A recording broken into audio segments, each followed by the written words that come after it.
A very good evening to everyone in India, and a very good morning to friends and colleagues in the United States.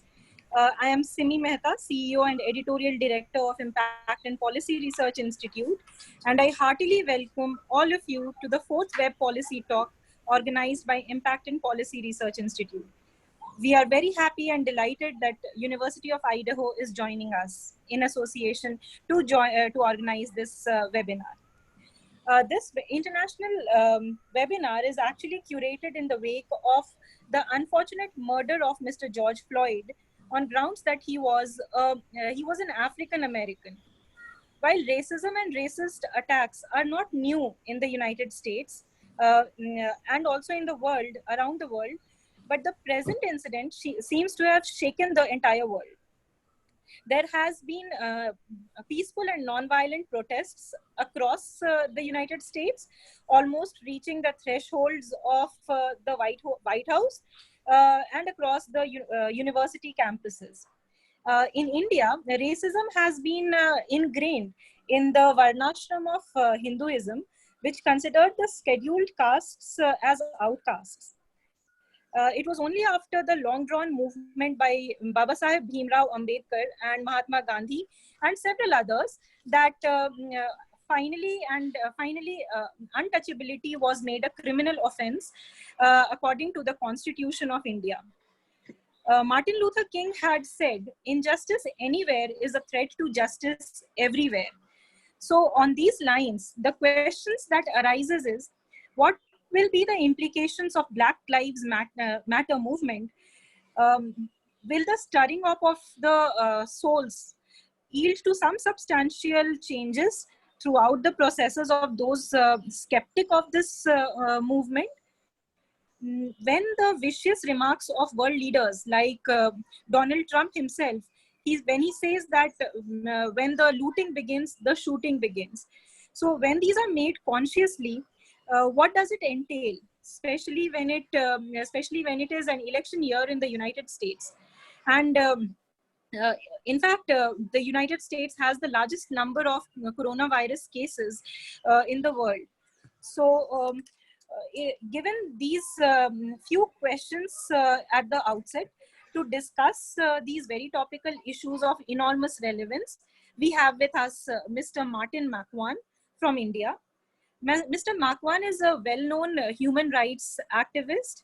He is the recipient of the prestigious Robert F. Kennedy Award, Human Rights Award in 2000, and is the founder of the Navsarjan Trust.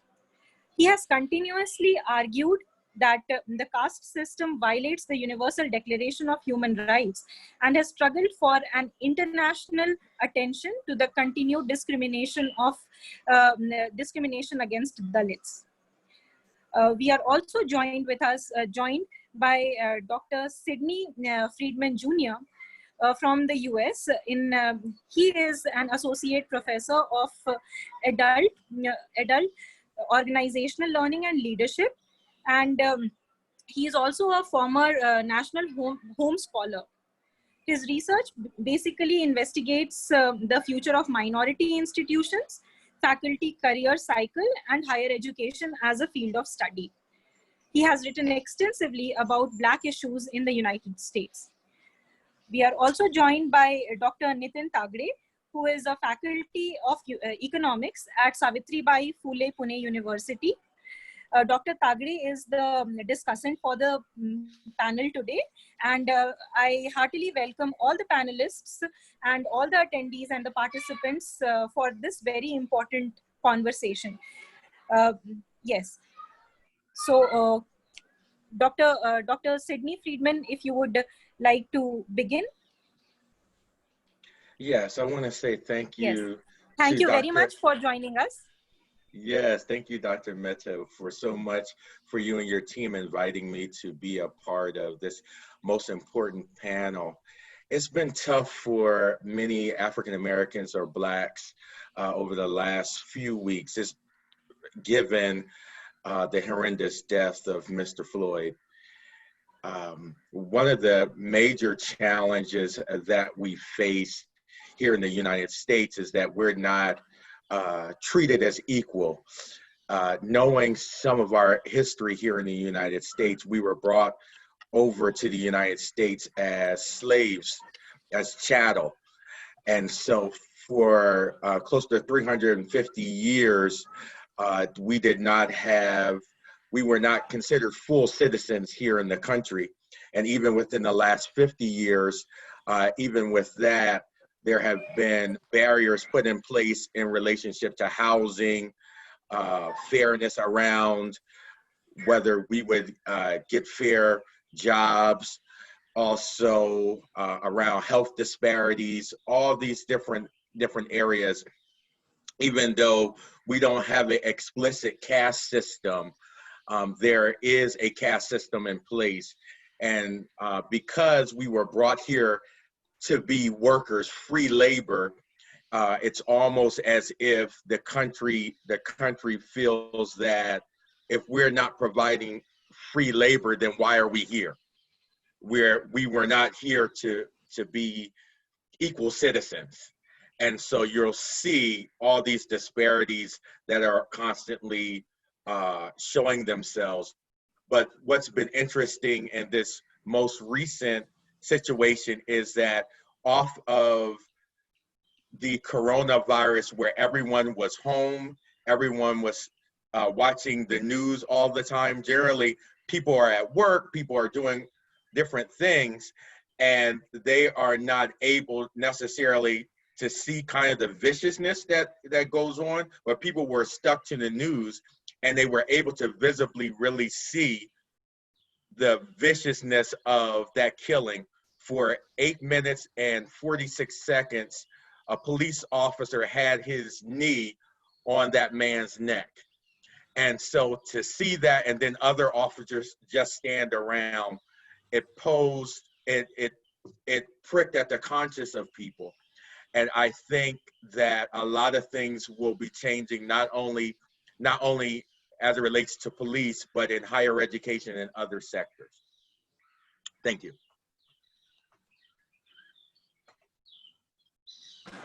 Sure.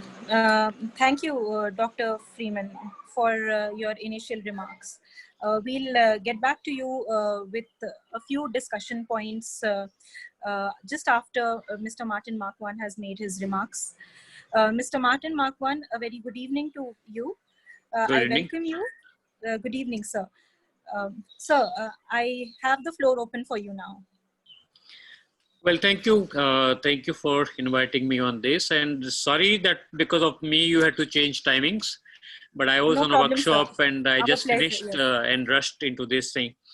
Yes. But yes, in India, we have been fighting this religious sanction caste system for more than 3,000 years.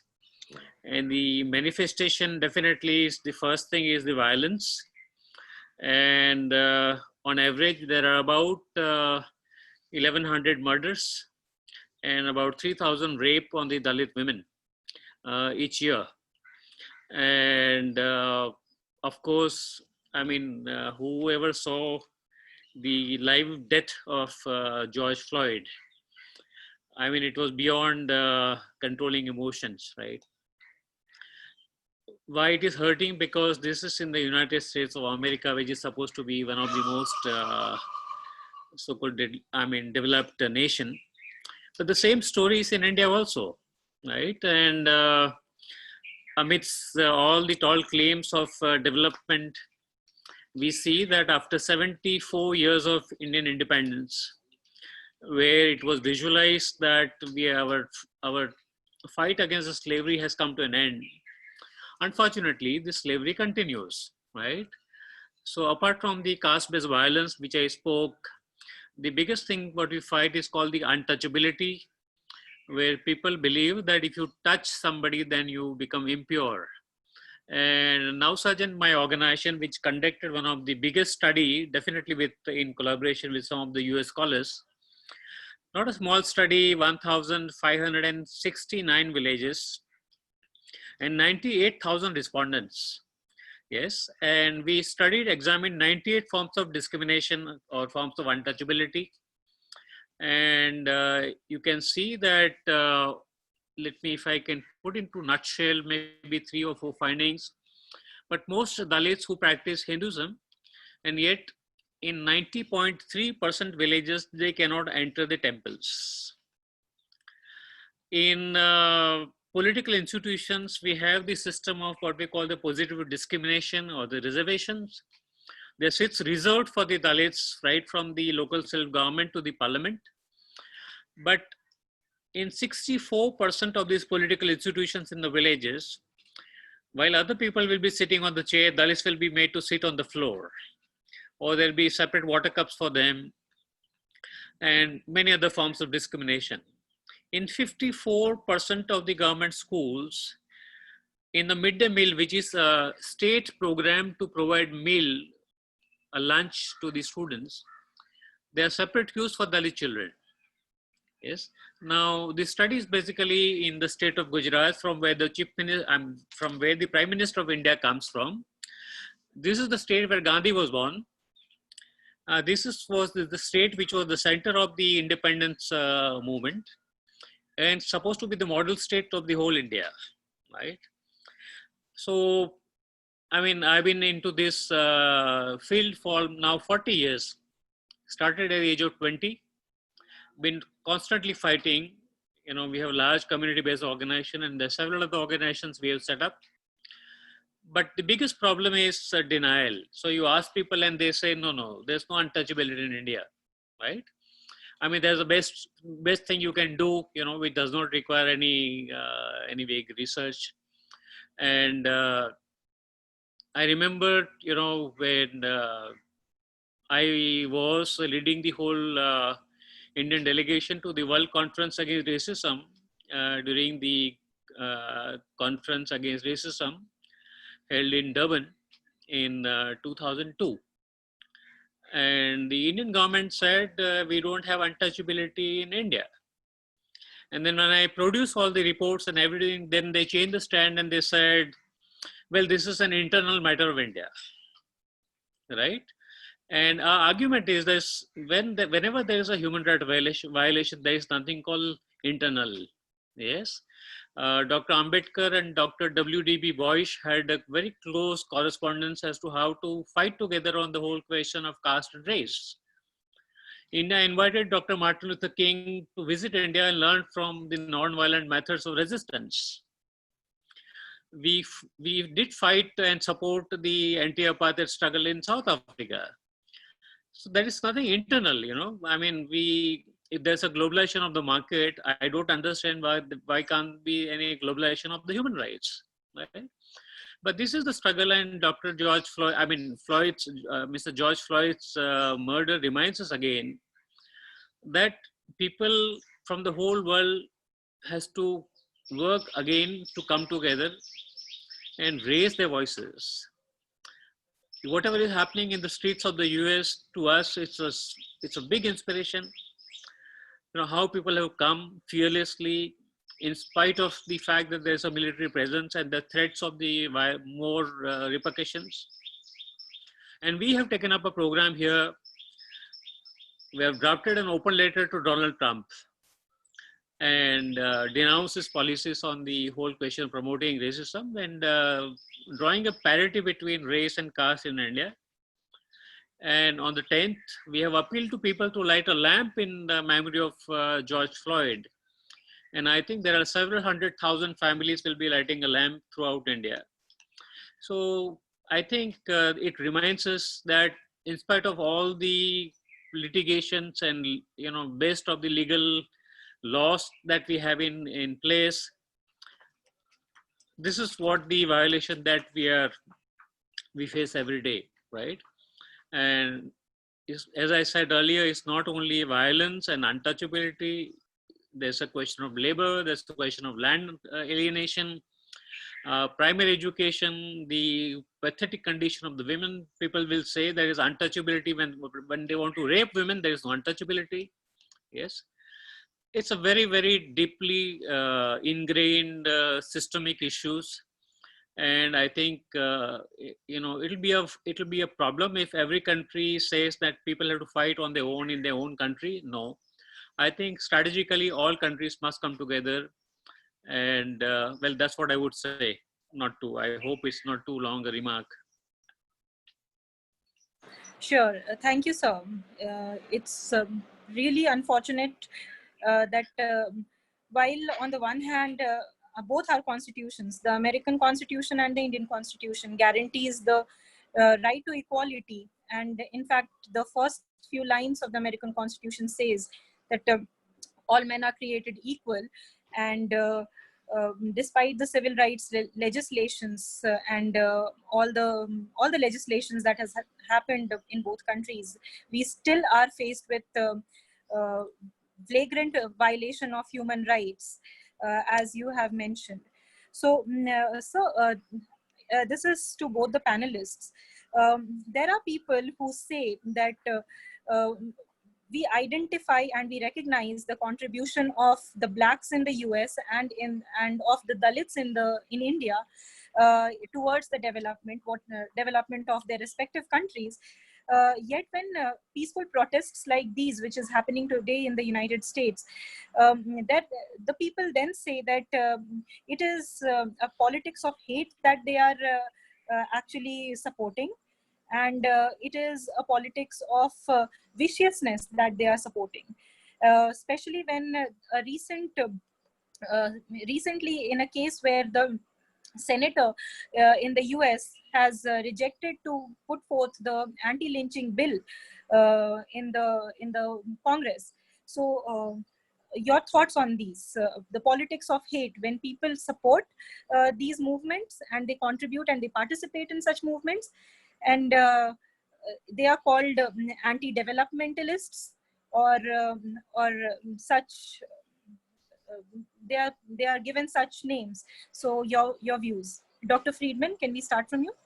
Yes. So I believe that is racist, just clearly racist, and a part of that is because I believe, and many famous Black writers have talked about this, but in particular, somebody by the name of James Baldwin, writer and scholar, he talked about the whole notion that white people are so afraid that Black people will rise up and do to them what they did to us, that in their minds, anytime they see Black people coming together and standing up for themselves, they get nervous. So let me give you an example.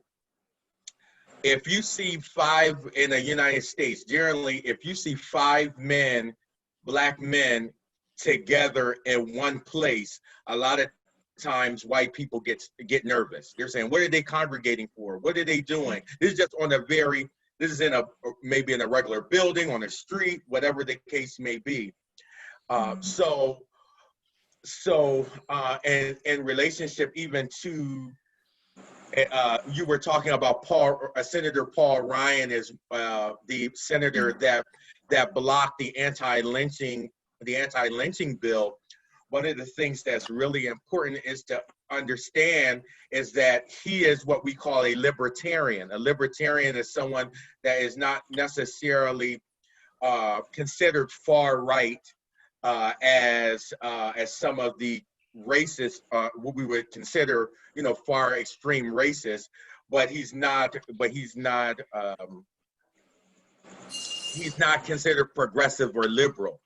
And so it really shows you that even dealing with white people who are perceived to be middle of the road, there's still an underlining racism and caste system as in India that is there.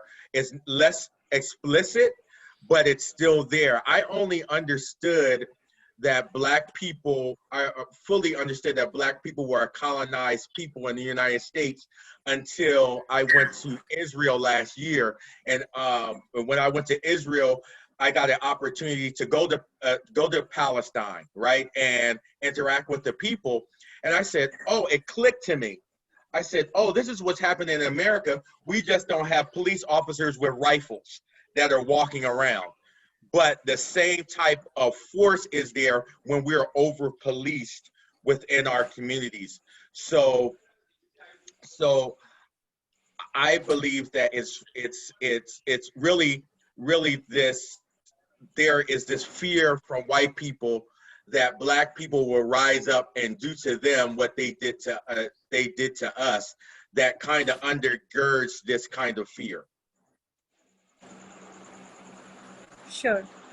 Thanks. Thank you, Dr. Freeman. Mr. Macwan? Well, I mean, definitely they will call us with all the names, and they call us anti-nationals. But it's up to you whether you want to listen to them and take them seriously. And I always tell people that they are right in a way, because India is one country but two nations. The nation of the poor is completely different. So definitely we are anti-national. We are from two different nations.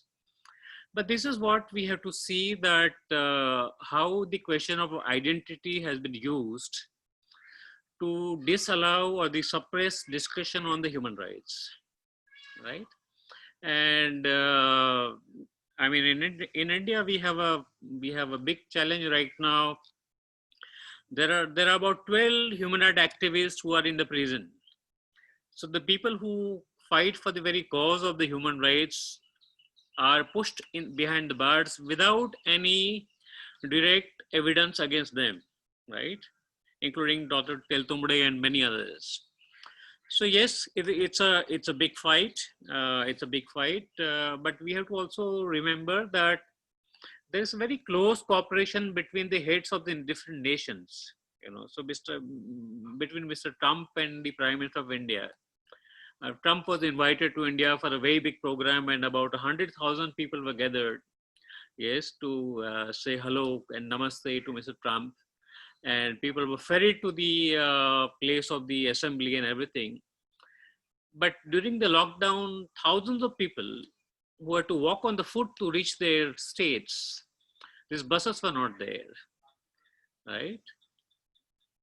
As per the reports, more than 800 people have died in India, walking on the roads without water and without food, which includes children and pregnant women, and there are pregnant women who have delivered babies on the road. Yes, this is what we witness. So this is a very systemic thing. And unfortunately, you know, something that happens, I'm sure is happening in the US and also in India, that the intellectuals are there within both these communities, but we are slightly disconnected from the people who suffer at the villages, at the grassroots, at the local level. There's a gap between the academic world and the people who suffer at the bottom, right? So therefore, many of those things which are happening on the ground are not being articulated well in the research institutions and everything. I mean, these are some of the challenges. Well, that's what I would say. Yeah. If I could follow up with what Mr. Macwan stated, there is this big difference between the poor and those that are more affluent. So you can see that in Atlanta. So I'm visiting my in-laws here in the Atlanta area, and you'll see the response. There was a very different response to arresting police in Atlanta versus Minnesota. So, for instance, in Atlanta this past week, there were police officers that surrounded a car that had two students, one male, one female, and the police slashed their tires. They ripped open the door, and they pulled the woman out, and they tased the young man in the car. It just so happened that those students went to elite Black institutions. Well, the mayor of Atlanta is Black, many on city council are Black, and many are affluent. And so those officers were arrested, were first fired quickly and then arrested. But that happened because you have an elite class of blacks that have influence in that area. And so there is this big gap. So that intersection between race and class is really, really, really important. And the response is going to be different depending on your educational status and the money that you make. That's a very good point.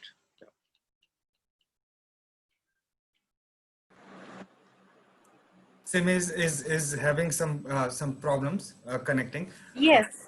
Yes, there has, So, just to add, there yes, has a go ahead. question came, I think, to Martin sir, that during the lockdown and the reverse migration, we have a lot of questions coming over email since yesterday, and now also questions are pouring in, the same questions which we get, also to qualify this fight, and more so, just to continue, as Martin sir said, that this lockdown and this coronavirus pandemic crisis have led also, the class question at the two nation, two India sir is talking about.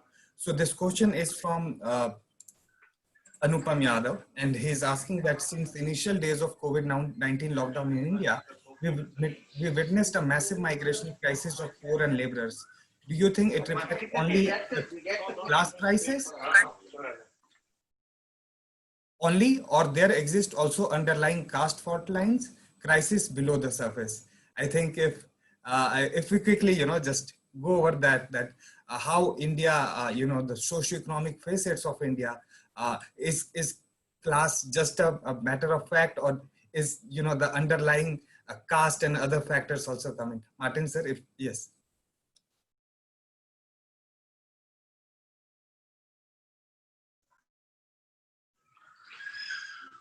Can you hear me? Yes sir. Okay. So definitely, if you see this time during the lockdown, it is not only Dalits who are impacted, but the Dalits, they are tribals, they are minorities, and they are poor people from whom we call the other backward sections of Indian society. So definitely, you can see there's a caste and class which are both together, which are playing out. And what is most disturbing thing is, for example, most of these migrant laborers, they have not been paid their wages. And when the government proposed that the people who don't pay them wages must be prosecuted, it is the federal court, the Supreme Court of India, which has said that they cannot be prosecuted. The employers can't be prosecuted, right? Because of lockdown, they may have economic difficulty and may not be able to pay, right? The Supreme Court also denied initially in one of the petitions to give any direction to take care of the difficulties that the migrants were facing, right? Now, this is for the first time we are witnessing in India how the judiciary is becoming totally unsympathetic. Yes, now that Supreme Court has taken little positive line, but it is too late. It is after these tables, are locked and the horses are out. Yes, but now back in their home, what will people do? There are millions of people who have gone to those states where there are no factories, no employment. They are surviving on the rations, right? And I don't know what they're going to do. And this is not a small number. According to our statistics, that's about 500 million people, yes, who form this migrant labor class in India, right? Now, till today, the government has not come out a very clear package as to how we are going to, feed so many people, right? Okay. Apart from the other issues which are there, but this is the first thing. But then, I would say that in a way, Corona has been instrumental in breaking the image that we had created about India of being a very, very leading economic power in the world. It has shown what a real India is, right? This is what it is. Yes. Thank you very much, sir. If I can come to Sydney, sir, because Martin, sir, all through, even in my student life, we have been, getting this question.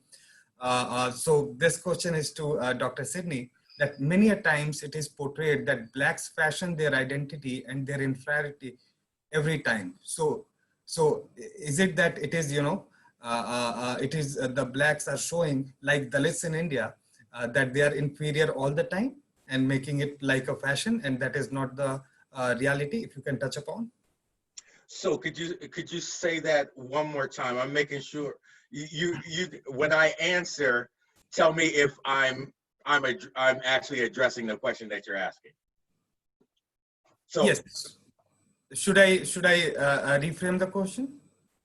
yes, reframe the question. I want to make sure I'm understanding it correctly. Okay, so the question is, sir, we truly recognize that the accomplishment of blacks, but Professor Sidney, I want to know whether there is any unnecessary assertion of identities by blacks, if you find so. So here's what I think I'm hearing you say. You can tell me if I'm not saying it correctly. So is it because, do blacks say because they are blacks, they're not able to necessarily advance the way that they could, and they blame it on because they're blacks in the American society? Is that what you're asking? No, the question, the way, I just read what has been written, but if I can reframe, the question is that whether the blacks in US or Dalits in India are making all the noises and all the fight unnecessarily. And in reality, they are in good position. Yeah, the normal. Okay, no. It's not unnecessary. It's very much necessary. There's disparities, and if you look across all major indexes of what we would deem as success, African Americans or blacks are generally at the bottom here in the United States, and there is little to no redress from the government, and so a lot of times when there's issues of mental health or there's issues of just safety, what happens is our country has relied on brute force through the use of police and state troopers and others to enforce laws and things like that, rather than focusing in on ways in which they could better support Black people mobility. So what ends up happening a lot of times is people say, well, you have Oprah Winfrey or LeBron James or Michael Jordan, these successful people, and they say any Black person can be successful. But we know that's a very small group of exceptionally talented people, and everything would have to line up. One of the things that that many leaders have said in the Black community is, when can the average Black person be average just like the average white person and get the same things? So it is needed for us to fight. It's not fair. It's not been fair. But what we're encouraged about is that we're seeing more white people aligning with our cause. In the past, it has seemed to be the majority of Black blood has been spilled in the streets. But now we're seeing, and I think COVID-19 has helped with that, because many more white people are out of work, right? In the past, if it were just impacting Black people, it would be different.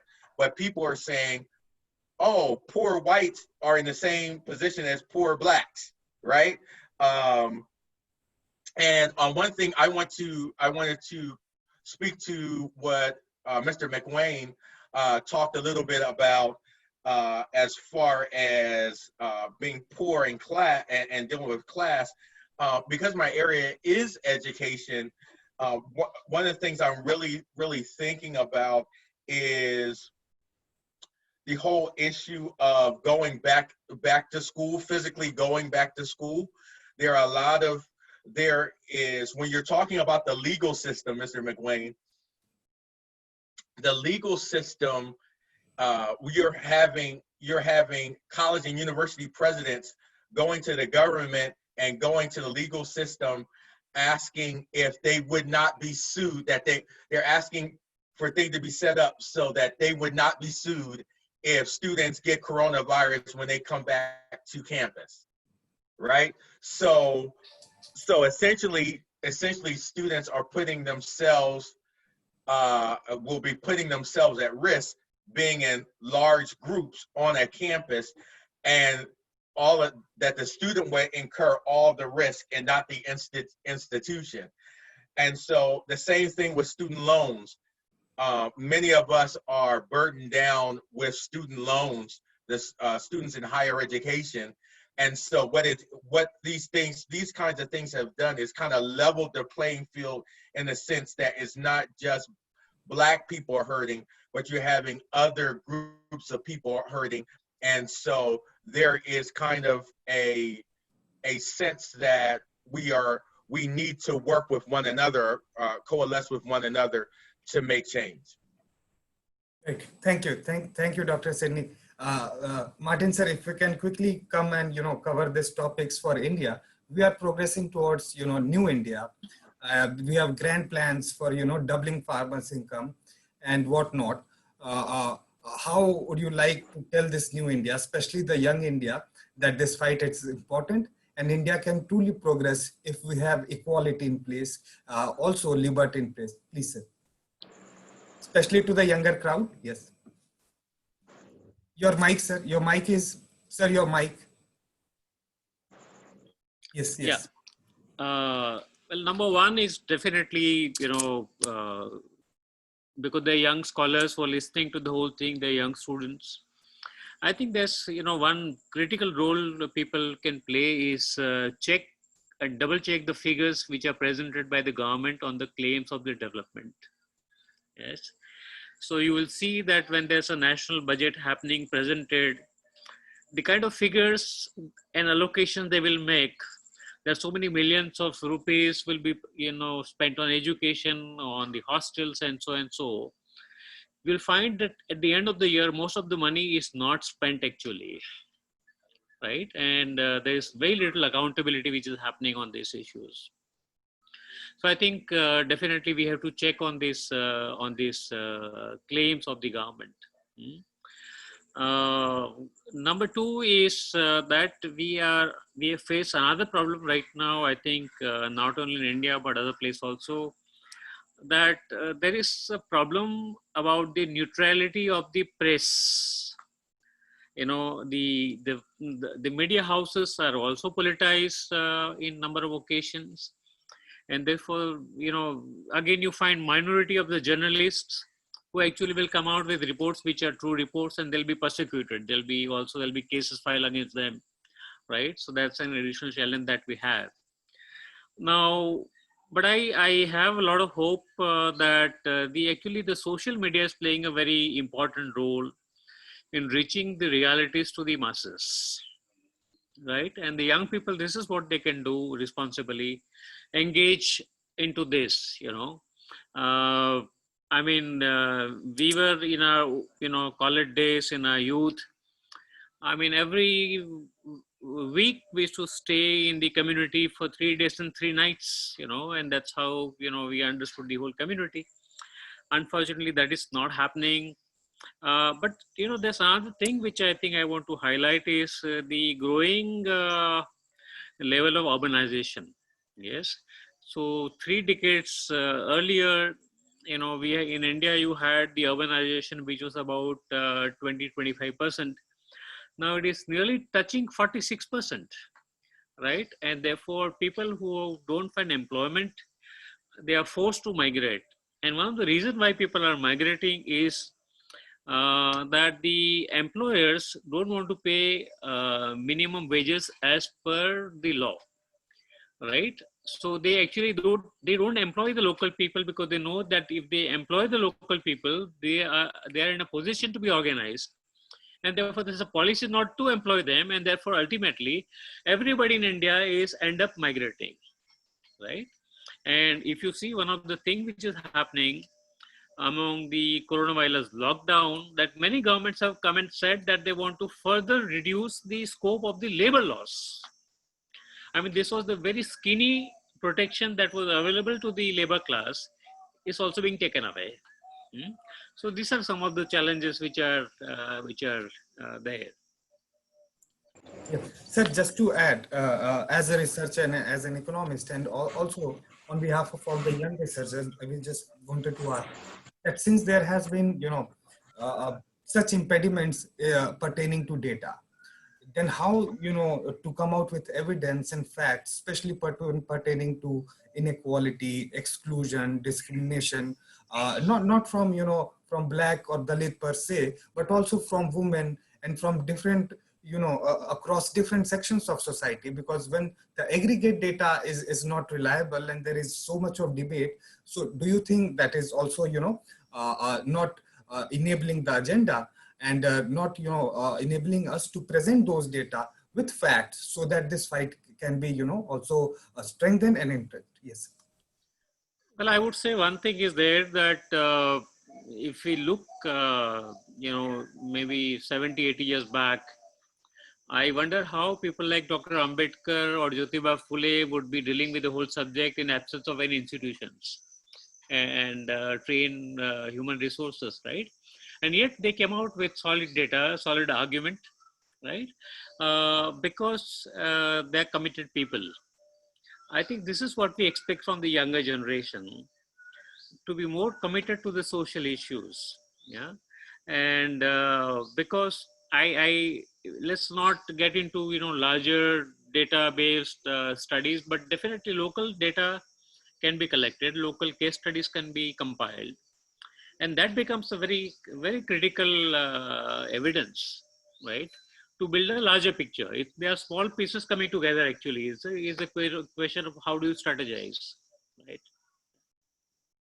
Thank you for mentioning. In fact, the whole national income accounting was started by Dadabhai Naroji in last Yeah. to last decade, just on this basis that our India and our all our resources, we call it sone ki chidiya lekar chale gaye.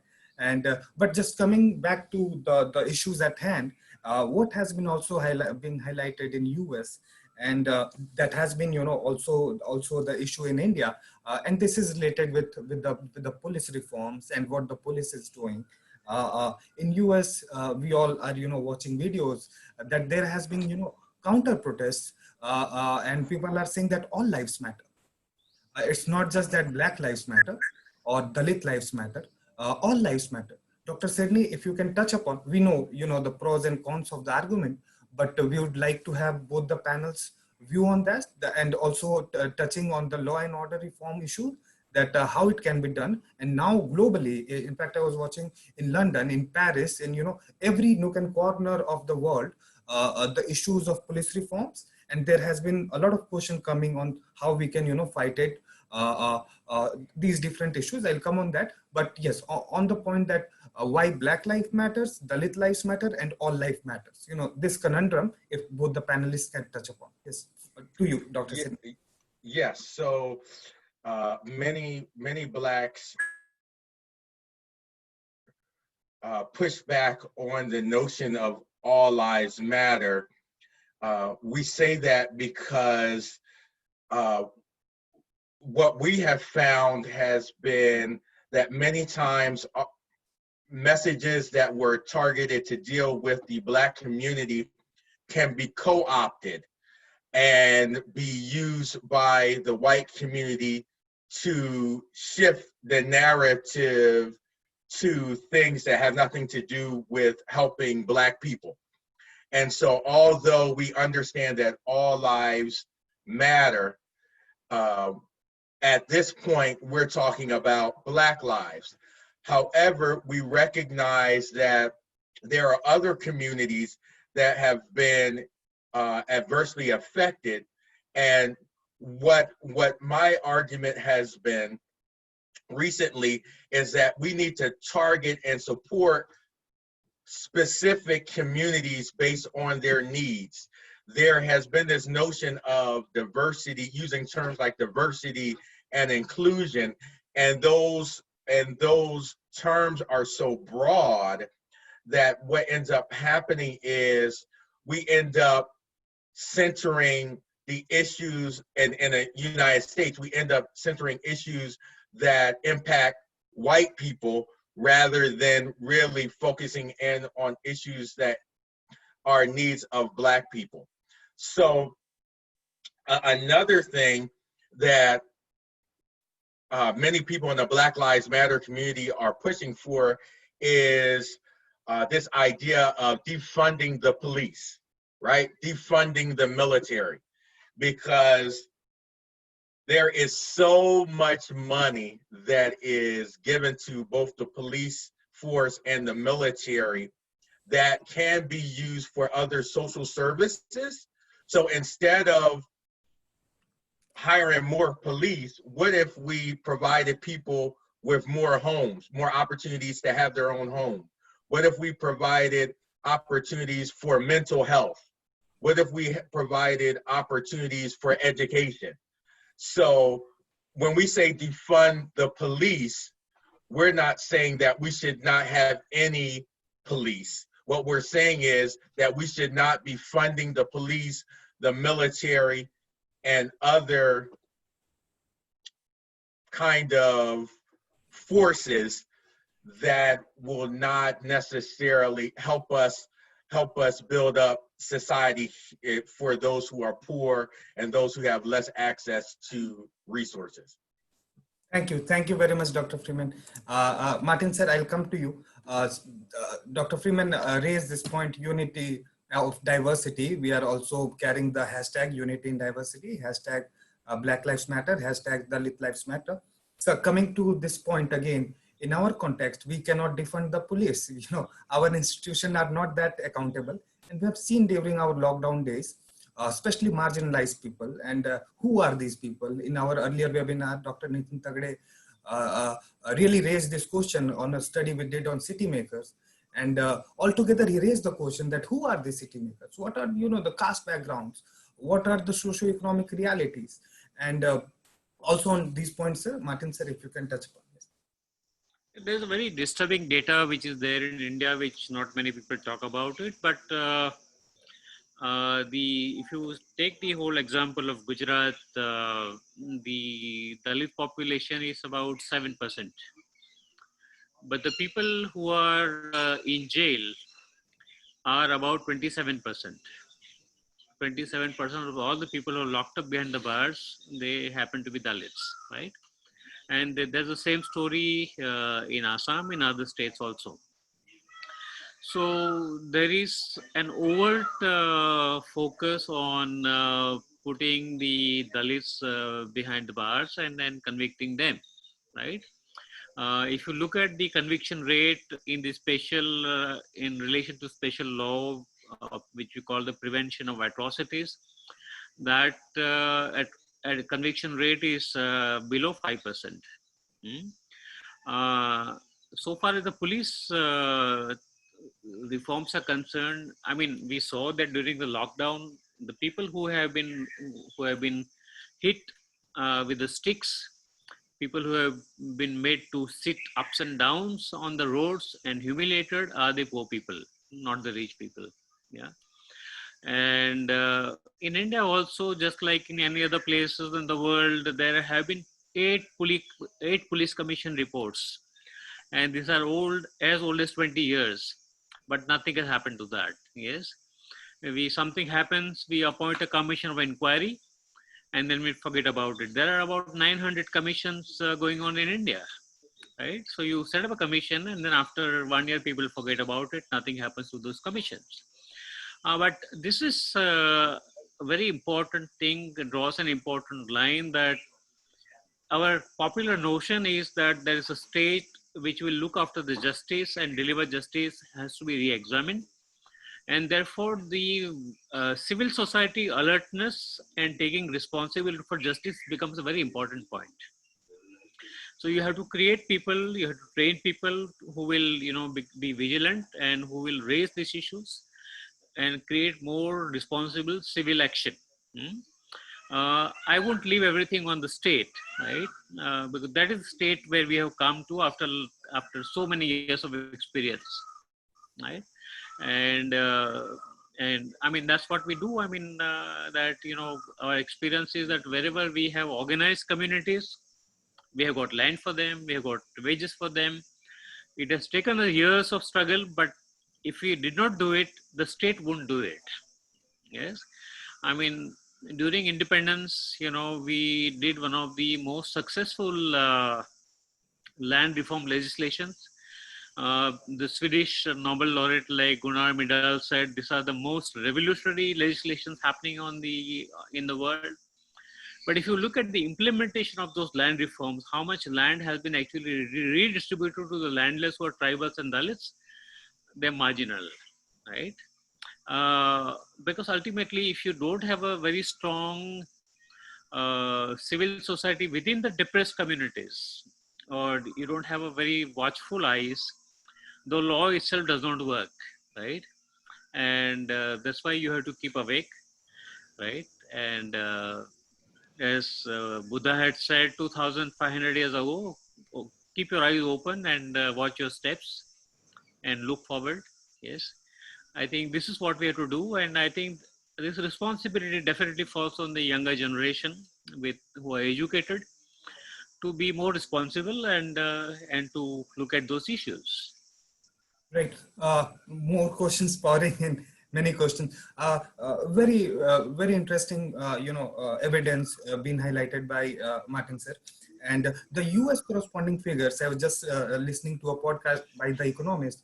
The Black population is around 10% and the Black population in prison is around 1/3. So the similar thing, the US data, as Martin sir highlighted, similar data is, there, it has been also been highlighted. And I would now like to come to, just because Martin sir has written a letter to Mr. Donald Trump, the president of US. If sir, you can touch upon that, what are the issues that in the letter you have highlighted, and Sydney, Dr. Sydney can also, touch upon on these aspects. Yes. Well, I was very deeply disturbed with watching the video of George Floyd, and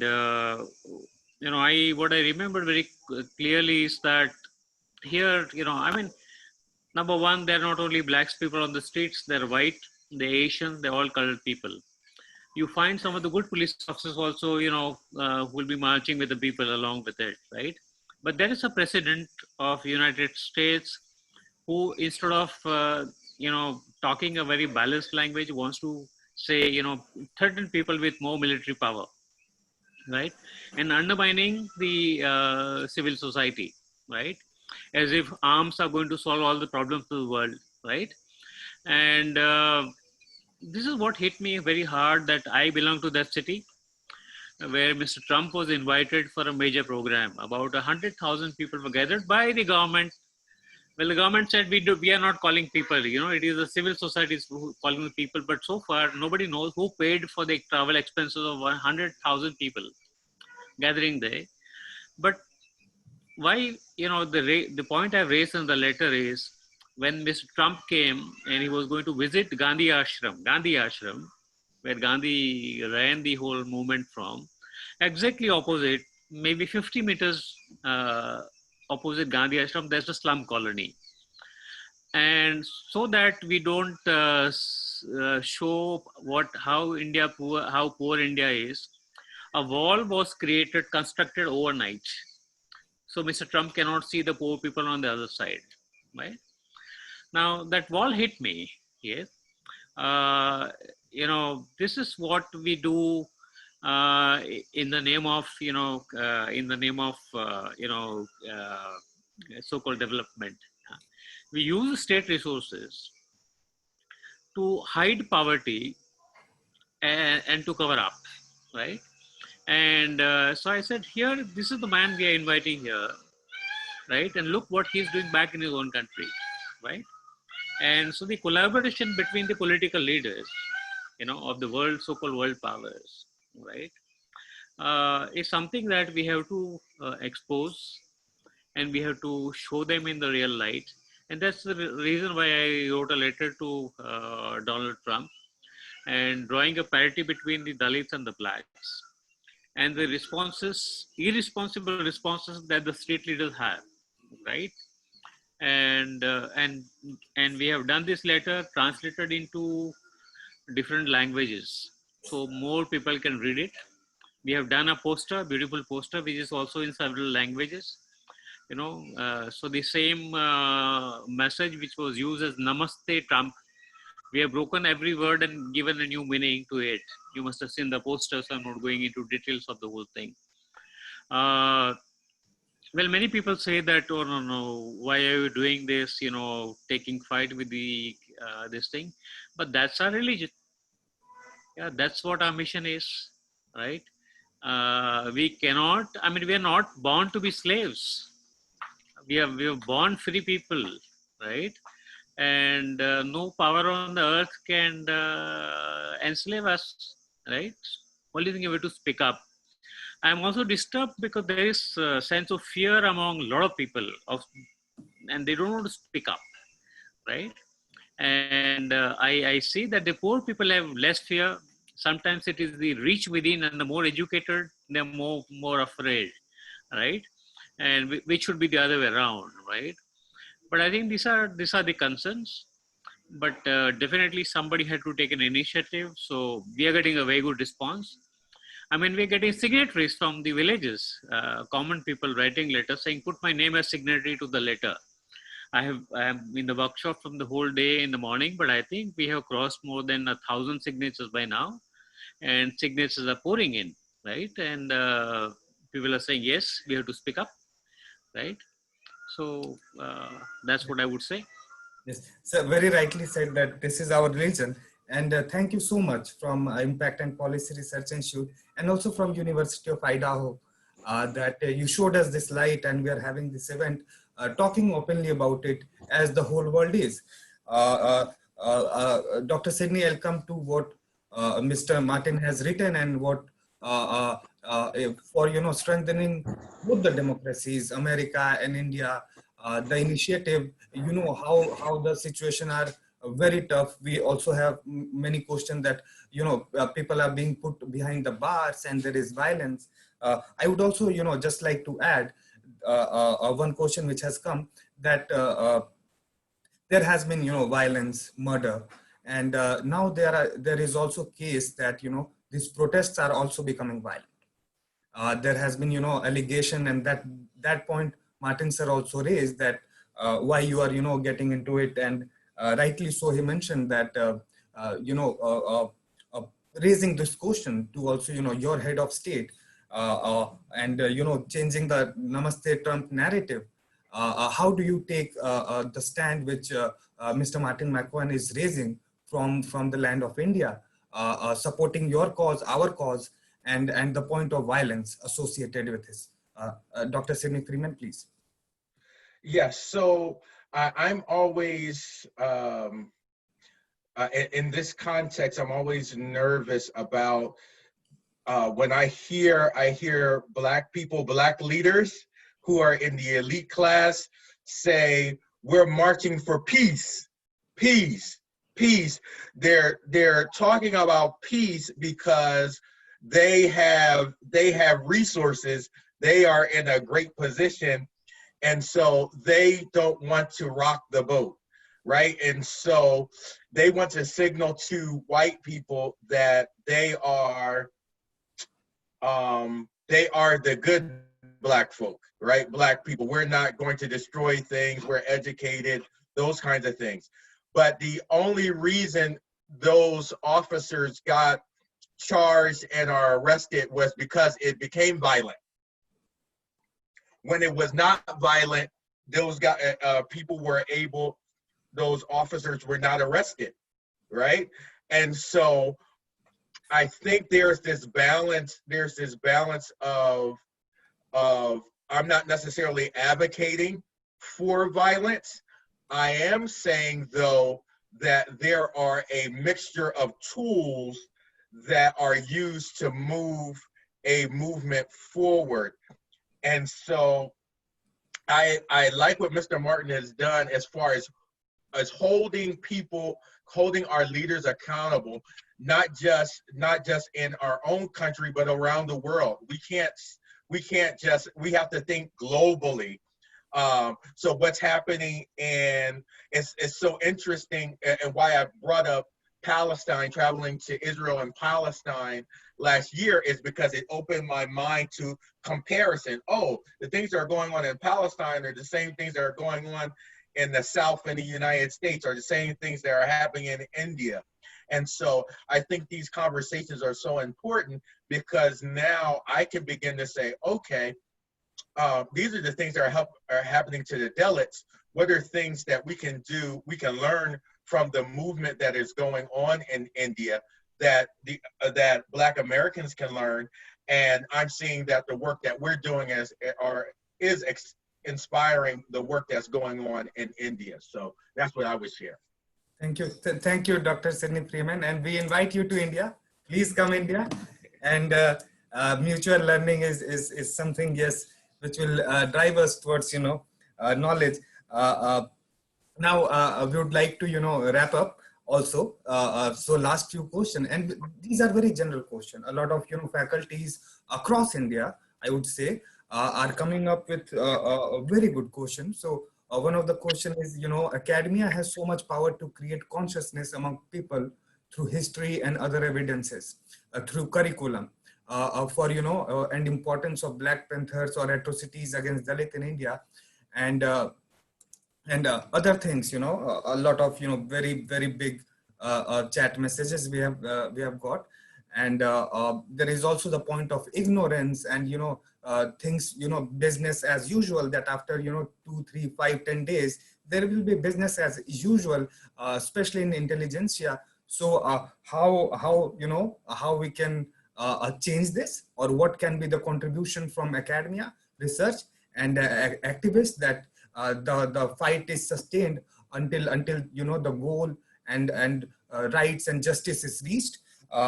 Related to this, there is also this question that what is the theater, belonging to Black people, if any, or even strong in US, doing to strengthen this fight?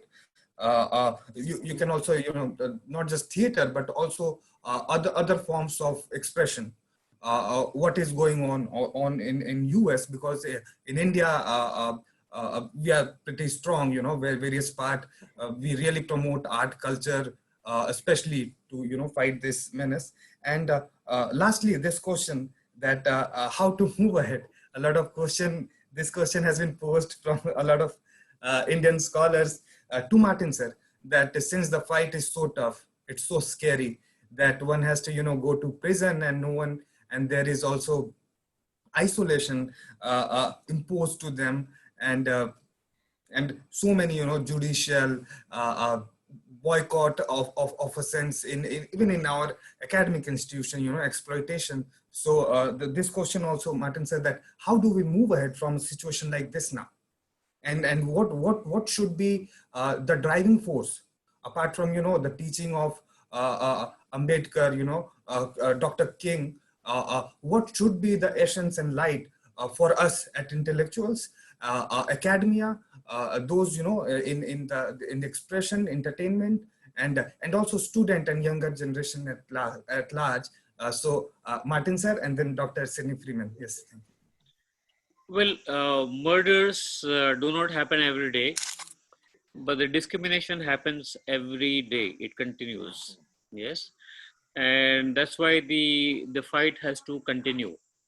But the discrimination is manifested through various sources and into many forms, right? So one of the things, we didn't speak much about it, but the kind of prejudices, both in terms of race or caste or gender, they're interwoven into books for children, right?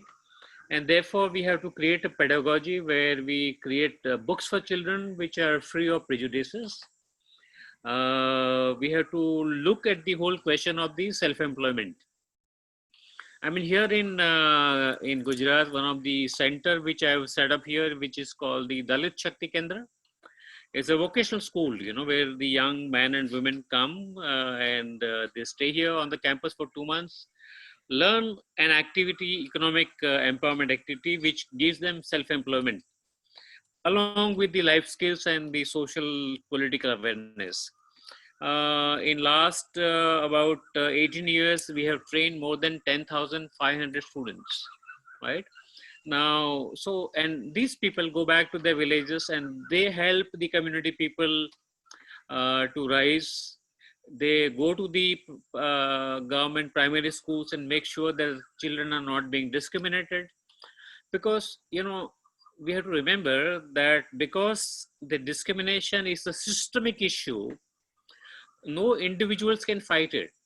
You have to create a very, very broad-based organization with thousands and thousands of volunteers, cadres, who will reach out to the communities and create a network of the support. Then only we can fight it. That's what I would say. Thank you, Mr. McWane. I would say from the United States standpoint, everyone needs to do their part from where they are. So because I'm in academia, my job is to write about what I see in academia. So one of the things that I wanted to do this incoming school year was I wanted to just write my papers. I didn't want to make any waves. I didn't want to make anybody get upset. But because of what's going on, I have to speak up. I need to speak out. So I don't have expertise. For instance, I'm not a criminologist, right? So I may not speak about the police as an expert, but what I can do is speak about higher education because I have expertise in that and how we could stop discrimination in higher education. And so those are the same things that we expect from athletes. That's the same thing we expect from our entertainers. One of the things that happened that was very interesting to me, not Saturday, this past Saturday, but the Saturday before, a broadcaster by the name of Don Lemon, who is a broadcaster for CNN, he said, where are all of the famous people? Where are all the leaders speaking up? All the leaders were missing in action. They weren't speaking up. They weren't saying anything. So now you have Oprah doing a special. You have other people speaking up and speaking out. So everyone in their corner where they are, they need to speak up when they see wrong and need to hold people accountable. So as it relates to economics, I think it's important to think about Black people circulating their dollar within our own community. So what happens now is most of the businesses that are in Black communities are not owned by Black people. They're owned by other communities. So many times it's very hard for Black people to build wealth. One of the reasons, there are multiple reasons why there's challenges to build wealth, but one of the reasons is because we don't purchase items or use the services of each other. We essentially use the services of other people rather than our own. And there is a history to that because when we have done that, white people have attacked us, not just economically, but actually physically. They've burned our communities when we have thrived. And so there is this sense, there's this historical memory that has happened. And therefore, a lot of times Black people don't do as much business together as they should. But there is a reemergence, a new conversation about doing that. So as it relates to economics, we must support our own institutions, whether they're Black schools or Black churches or Black mosques or Black businesses. We must support each other. Thank you, Dr. Simi. And you just reminded me of the great speech Dr. King has given, that justice should shower from each mountain, from each river, and from each of our natural and shared resources by each human. And with the words of Baba Saheb, Dr. Ambedkar, that liberty, equality, and fraternity, these are non-negotiable. And there are a lot of questions pouring in, and with many US institutions, Professor William Darity and many such professors have, Professor Samuel Myers, they all have agreed to join this web policy talk series. And we will take University of Idaho and all our US partners help, and to organize this kind of talk, so that we can discuss more about it. More so to the leadership of Mr. Martin Macwan, to show us, guide us through this process, so that both our countries can, discuss these issues and learn and fight until that justice is reached, and really work for liberty, equality, and fraternity. And with this, I invite Dr. Nitin Tagade. He is from Savitribai Phule University in Pune. He is the discussant, and he will summarize our talk. And then we will have a vote of thanks. And if you want to have a final word, then we can have, and then Simi can end. Yes, Dr. Nathan Tagade, please.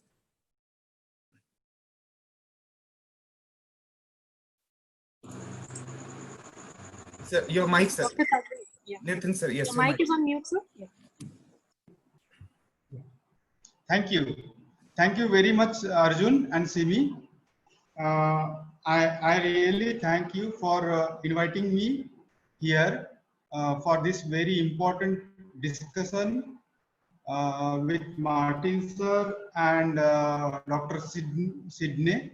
There are a lot of issues have come up during this discussion, and I would be summarizing some of the issues which I think very important in the context of Indian Dalits, particularly. So one of the important first issue that come up is the disparity between different communities in US as well as in India. And we find that there are a lot of differences between the communities. Some of the communities are lagging behind because of the prejudices. For example, if I take the differences from US, I would about unemployment rate during this lockdown or during this COVID-19 situation in US, blacks have been unemployed for 16.8%, whereas this is quite less in the case of whites, that is 12.4%. Similarly, if you see the median net worth of the blacks in US in 2016 was $17,000 as compared to the 1,71,000 in the case of whites. This is a huge disparity. Similar situation you will find in India. If you see the scheduled caste, who are the lowest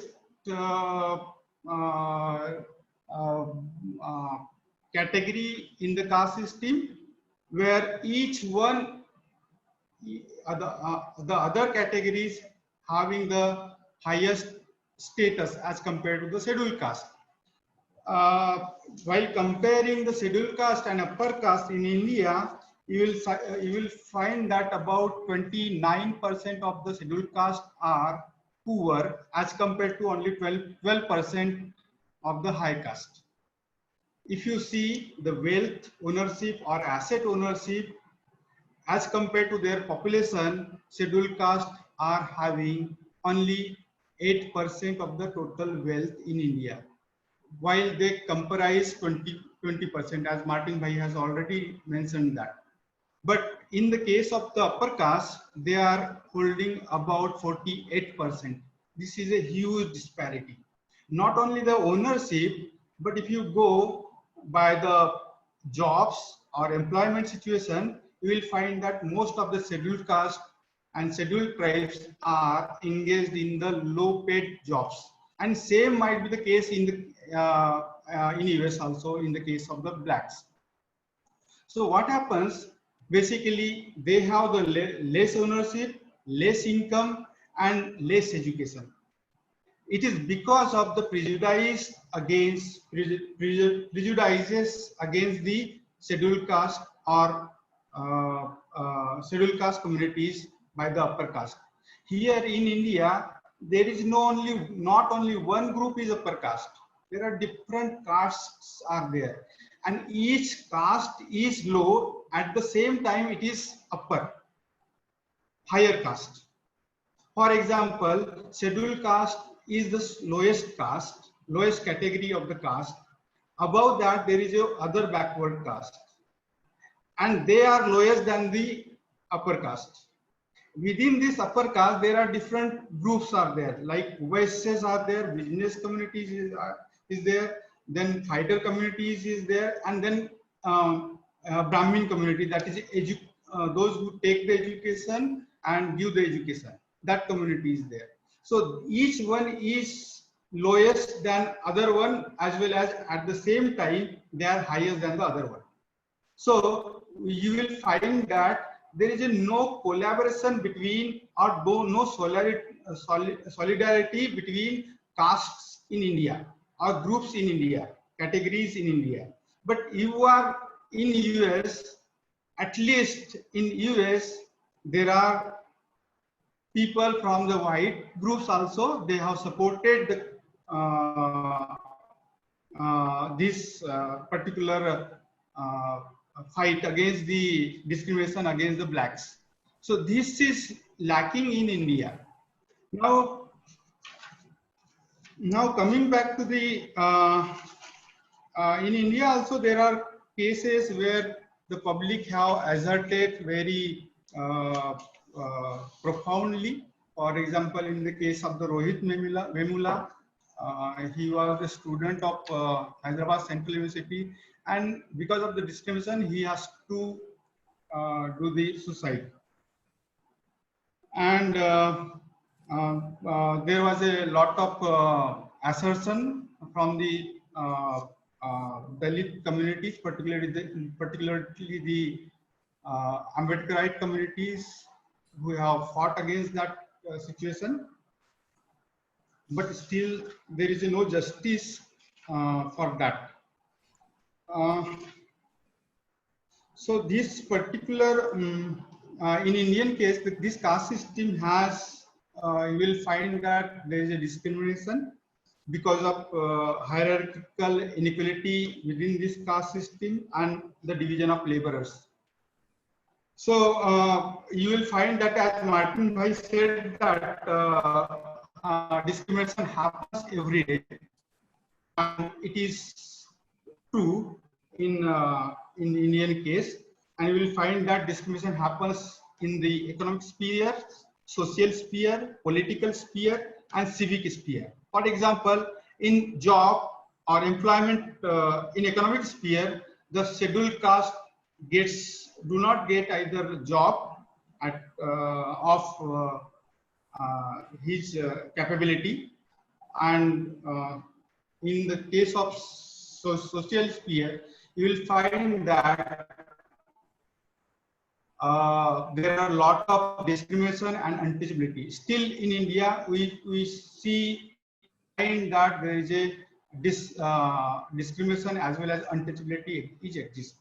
In political sphere, you will find that even Dr. Babasaheb Ambedkar did not own his seat, even though he was a very highly educated person. In civic sphere, you will find that there is a lot of problem in accessing the water,